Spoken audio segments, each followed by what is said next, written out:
टाकायचे नाही ना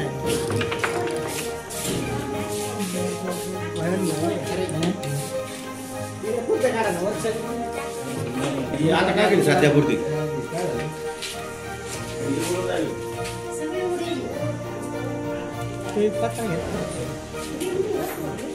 शिलाई मस्त नाही ते काढू घे रे शिलाई मस्त नाही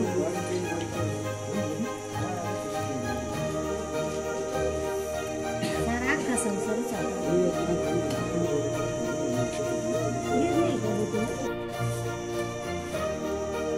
नमस्कार केबी न्यूज मध्ये आपणा सर्वांचे स्वागत. आपण आलोय वैजापूर तालुक्यातील सावखेड खंडाळा येथे काल जो 3 वाजेच्या सुमारापासून तर डायरेक्ट 6 वाजेच्या सुमार जे चक्रीवादळ झालं तर या संदर्भामध्ये अनेक लोकांचे परपंच उद्ध्वस्त झाले. का कोणाचे घर उडले असते, कोणाचे पत्रुराचे, कोणाचे साऱ्याच्या वळ्या उडल्या असतील. तर या संदर्भामध्ये शासनाने तात्काळ दखल घेऊन आणि वरिष्ठांना पंचनामे करण्याचे आदेश द्यावा. तर आपल्या सोबत काही गावाची नाव आहे, वाकला, बाबुलतेल, सर्व वैजापूर तालुक्यातील सर्व गावांचे. तर सावखेड खंडाळ्यामध्ये जे वयोवृद्ध आजी आपल्या सोबत आहे. कबा ते आजी घरात राहत असताना कबा यांचा प्राण जाता जाता तर असं यांना जे शेजारी होते तर यांनी बचावचा प्रयत्न केला. तर आजी आपल्या सोबत लाईनवर जोडलेल्या आहात. आजी आपलं नाव काय? निर्मलाबाई कारभारी पवार. आणि नेमकं काय झालं आणि किती वाजता आला वादळ? 3-3:30 ग्रामामध्ये. आणि आजी पाऊस झाला का? थोडे चालू होते आणि वाळूटी उडाल्या त्याच्यातच पत्र उडून गेले. आजी घरामध्ये कोण कोण राहत होतं आणि कोण कोण होतं? घरामध्ये मा नातू नात आणि लेक जवळ येत जात होते राहत. आणि जेव्हा चक्रीवादळ आलं तेव्हा घरामध्ये कोण कोण होतं? लेक मी नातू आणि जवळ तिकडे घर करायला जायला. जेव्हा पत्रे उडाले तर उडाले तेव्हा तुम्ही आत होत्या का बाहेर होत्या? आणि बाहेर पडलो म्हणजे पत्र उडाले बाहेर पडाले बाहेर.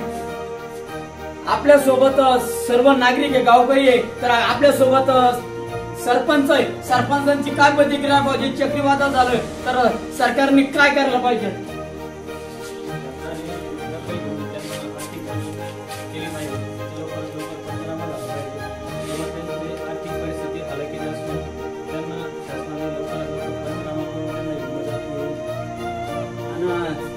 आपल्या सोबत गावचे दुसरे नागरिक, आपली काय प्रतिक्रिया का बा सरकारने काय करायला पाहिजे याच्यावर? काल जे 3-3:30च्या दरम्यान असं वादळ आलं की पत्रे उडाले, काहीचे चाळ्या उडाल्या. आणि शासनाने ही लवकर दखल घेऊन तहसीलदार साहेबाने दखल घेऊन आपल्या तलाठी आप्पा जे आपल्या सावखेड खंडाळा येथे असतील त्यांना तहसीलदाराने लवकरात लवकर निवेदन देऊन तलाठी आप्पांना इथे पाठवून लगेच त्याचा पंचनामा करावा. समक्ष आम्ही गावकरी मंडळी इथे जमलेलो आहोत. सरपंच, उपसरपंच, मान्यवर लोक आहेत. तरी लवकरात लवकर तहसीलदार साहेबांनी याची दखल घेऊन तलाठी आप्पांना लवकरात पाठवण्यात यावी.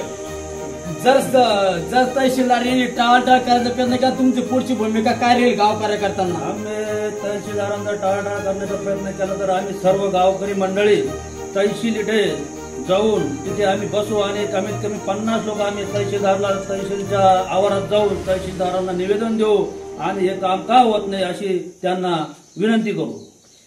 आज जो चारा उडाला तर या चाऱ्या संदर्भामध्ये आता सध्या तुमच्या जनावरांना चारा कुठे उपलब्ध करणार आहात सध्या तुरंत? आता चारा उपलब्ध करायला तर पाऊसच नाही आणि चाराच नाही तर उपलब्ध करून करणार. आम्ही लांबून चाऱ्याच्या पुट्ट्या आणल्या आणि चारा आम्ही इथे ढीक केला होता पुट्टीचा आणि तो चारा उडाल्यानंतर चारा इथे उपलब्धच नाही ना आणायला. कुठून आणणार आम्ही चारा?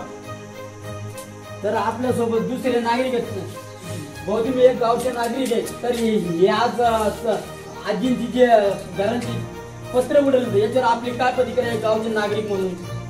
4-4:30ला वादळ झालेलं आहे. हे पत्रे उडाले, आम्ही तिथं सगळे गावकरी धावत आलो, त्यांना बचवलं.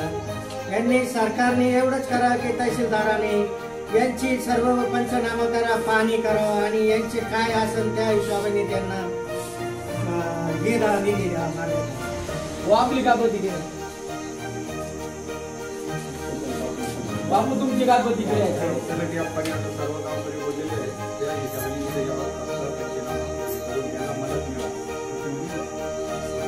आपल्या सोबत दुसरे जे मळ्यात राहणारे नागरिक आहेत त्यांची काय प्रतिक्रिया चक्रीवादळ या संदर्भात बघून आपली काय प्रतिक्रिया